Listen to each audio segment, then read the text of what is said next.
नमस्कार दोस्तों, study IQ में आप सभी का स्वागत है। इस लेक्चर में हम जुलाई मंथ की डाउन टू अर्थ मैगजीन्स का एनालिसिस करने वाले हैं। डाउन टू अर्थ ये एक फोर्टनाइटली मैगजीन है जो कि फोकस करती है डेवलपमेंट, एनवायरनमेंट और हेल्थ के ऊपर। और जुलाई मंथ में जो दो मैगजीन्स आई हैं, इन दोनों में ही जो इंपॉर्टेंट आर्टिकल्स हैं वो हम यहाँ पर डिस्कस करने वाले हैं। This lecture has been prepared by me Sarthak Sharma. Lecture की पीडीएफ डाउनलोड करने के लिए आप मेरा टेलीग्राम चैनल ज्वाइन कर सकते हैं।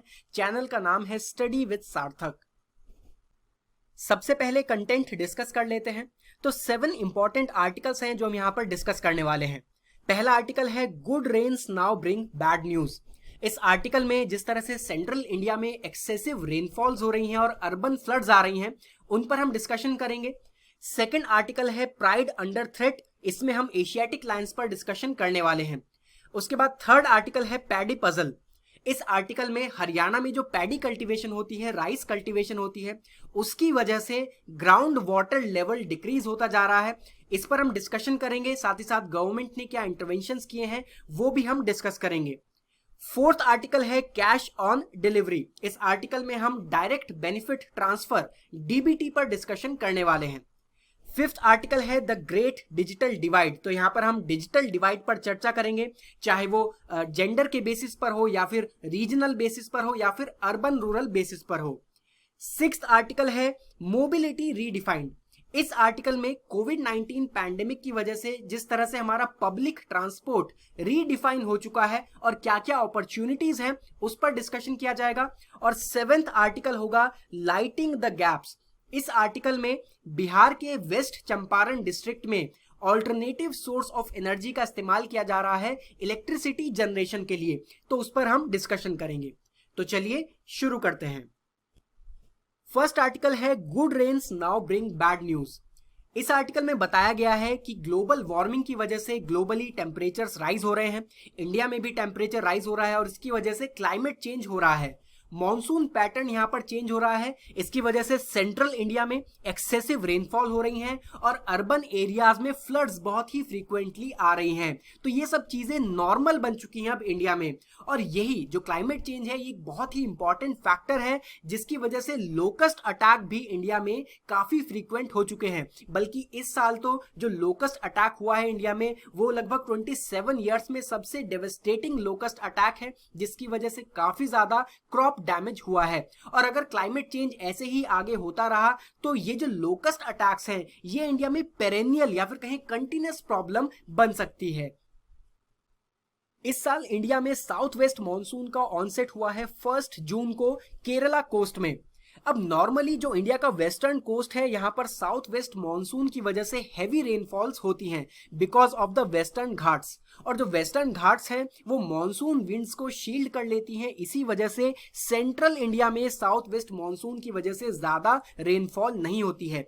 लेकिन इस बार कुछ चेंजेस हुए हैं, मॉनसून पैटर्न थोड़ा चेंज हो चुका है। इसी वजह से जो सदर्न स्टेट्स हैं वहां पर डेफिशिएंट रेनफॉल हुई है, जबकि जो सेंट्रल इंडिया है वहां पर एक्सेस और लार्ज एक्सेस में रेनफॉल हुई है। अब इसके लिए एक तो इमीडिएट रीजन है, वो है साइक्लोन निसर्गा। जिस समय पर इंडिया में साउथ वेस्ट मॉनसून का ऑनसेट हो रहा था लगभग उसी समय पर साइक्लोन निसर्गा भी अरेबियन सी में फॉर्म हुआ और इसने महाराष्ट्र कोस्ट को स्ट्राइक किया। अब जिधर इसका डायरेक्शन था सेंट्रल इंडिया की तरफ, इसी वजह से जो ये साइक्लोन निसर्गा है इसने मॉनसून विंड्स में से मॉइस्चर को पुल किया, अपनी तरफ खींचा और सेंट्रल इंडिया की तरफ जाते हुए इसने सेंट्रल इंडिया में एक्सेस रेनफॉल कराई। लेकिन एक बड़ा रीजन यहां पर आता है climate change. Climate change assessment report 2020 ministry of earth sciences ने रिसेंटली रिलीज की है। इस रिपोर्ट में हमें कुछ फाइंडिंग्स मिलती हैं, जैसे कि 1901 से लेकर के अब तक इंडिया में जो एवरेज टेम्परेचर्स हैं वो 0.7 डिग्री सेल्सियस राइज कर चुके हैं। और अगर इसी तरह से क्लाइमेट चेंज होता रहा, ग्लोबल वार्मिंग होती रही, तो 21st सेंचुरी के एंड तक इंडिया में जो टेम्परेचर्स हैं वो 4.4 डिग्री सेल्सियस राइज कर जाएंगे। इसके बाद 1950s के बाद ही समर मॉनसून रेनफॉल, जो साउथ वेस्ट मॉनसून की वजह से इंडिया में रेनफॉल होते हैं, वो डिक्रीज कर रहे हैं, पर्टिकुलरली इंडो गैंगेटिक प्लेन्स और वेस्टर्न घाट्स के ऊपर। लेकिन लोकलाइज्ड हैवी रेन्स की फ्रीक्वेंसी बढ़ चुकी है, मींस एक ही जगह पर बहुत ज्यादा डाउनपोर हो जाना, बहुत ज्यादा बारिश हो जाना, इसकी फ्रीक्वेंसी बहुत ज्यादा बढ़ चुकी है, पर्टिकुलरली सेंट्रल इंडियन रीजन में।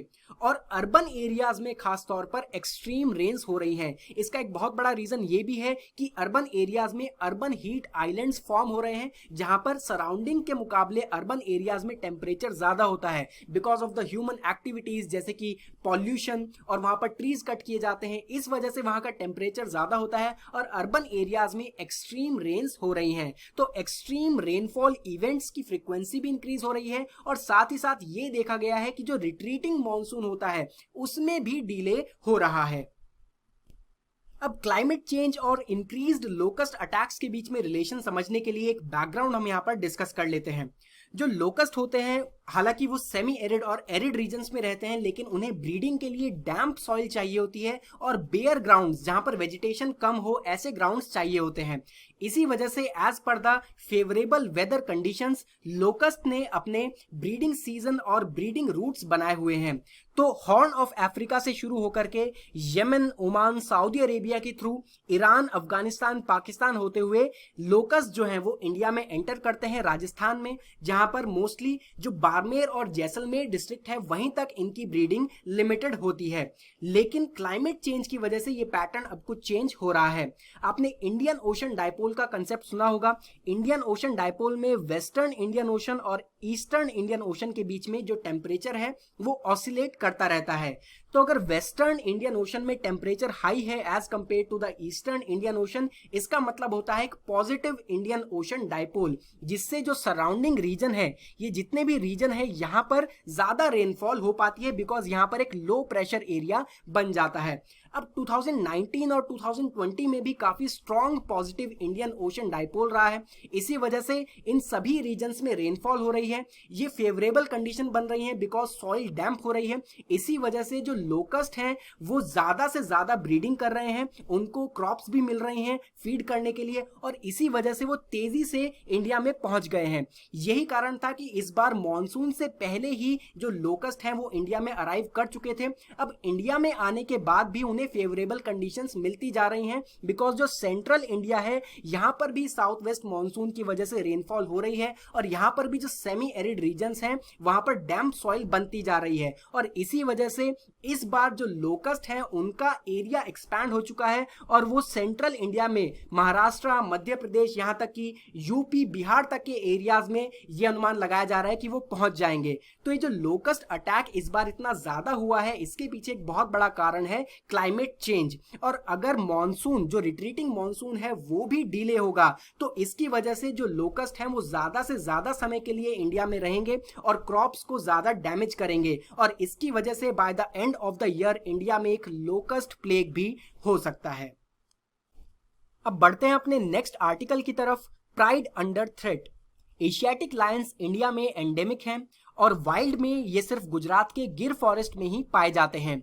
इनका IUCN रेड लिस्ट स्टेटस है, endangered because of the small population and small area.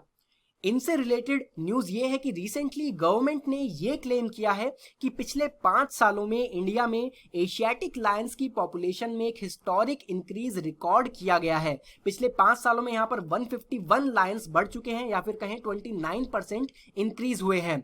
2015 में इनकी पॉपुलेशन थी 523, वही बढ़कर के 2020 में 674 हो चुकी है। बल्कि खुद हमारे प्राइम मिनिस्टर श्री नरेंद्र मोदी ने अपनी स्पीच में ये फिगर मेंशन की है। अब खास बात यहां पर यह है कि ये फिगर मेंशन करने से कुछ दिन पहले ही ministry of environment, forest and climate change ने एक एक्सपर्ट कमेटी सेटअप की थी जिसने अपनी रिपोर्ट भी जारी की, और इस रिपोर्ट में यह बताया गया है कि जनवरी 2020 से लेकर के मई 2020 के एंड तक गिर फॉरेस्ट में 92 एशियाटिक लायंस की डेथ हुई है, और जो 40% डेथ्स हैं, लगभग 40% डेथ्स वो मई मंथ में ही हुई हैं। एक्सपर्ट कमेटी ने यह मेंशन किया है कि इन डेथ्स के पीछे कारण है कैनाइन डिस्टेंपर वायरस, जो कि बहुत तेजी से गिर फॉरेस्ट में फैल रहा है।